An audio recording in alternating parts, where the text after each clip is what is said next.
Calon Bupati dan calon Wakil Bupati Banyuasin Askolani dan Neta atau Asta menghadiri acara silaturahmi dan halal bihalal yang bertepatan dengan momentum 10 Muharram 1446 Hijriah yang berada di halaman rumah Bari Pangeran Zainal Abidin, Pangkalan Balai, Banyuasin.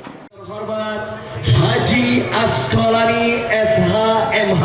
Alhamdulillah mereka datang berbarengan. Calon Bupati dan calon Wakil Bupati Banyuasin Askolani Jasi dan Neta Indian yang lebih dikenal dengan sebutan Asta menghadiri kegiatan halal bihalal dan momentum 10 Muharram 1446 Hijriah sekaligus silaturahmi dengan anak-anak yatim piatu serta masyarakat Banyuasin.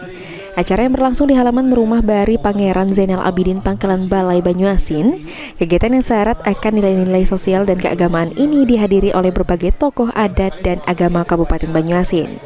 Kehadiran para tokoh tersebut semakin mempererat tali persaudaraan dan menunjukkan dukungan terhadap kepedulian sosial yang ditunjukkan oleh pasangan Asta.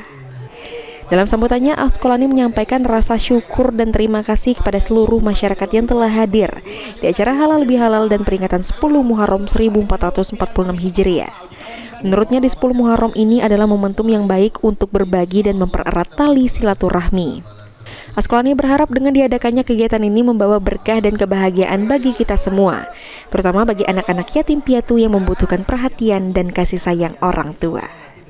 Askolani Jasi juga menjelaskan kehadirannya dan Neta Indian dalam rangka memperingati 10 Muharram dan sekaligus silaturahmi untuk mengenalkan dirinya sebagai Cabub dan Cawabub Bupati Banyuasin periode 2025-2030.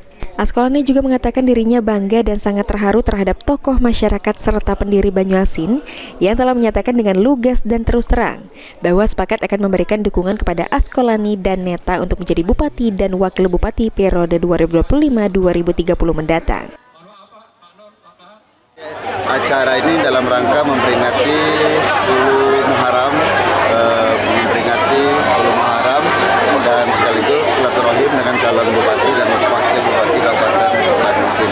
Dan tentunya sangat bahagia, bangga dan merasa terharu kita hari ini tokoh masyarakat Kabupaten Banyuasin dan pendiri Kabupaten Banyuasin menyatakan dengan lugas dan terus terang pada hari ini sepakat akan mendukung Asta Askolani Neta untuk pilkada di 2024 nanti. Di periode kami 2025-2030. Selain itu, acara ini juga diisi dengan berbagai kegiatan sosial seperti pemberian santunan kepada anak-anak yatim piatu dan bantuan untuk masyarakat yang kurang mampu. Suryadi, PAL TV.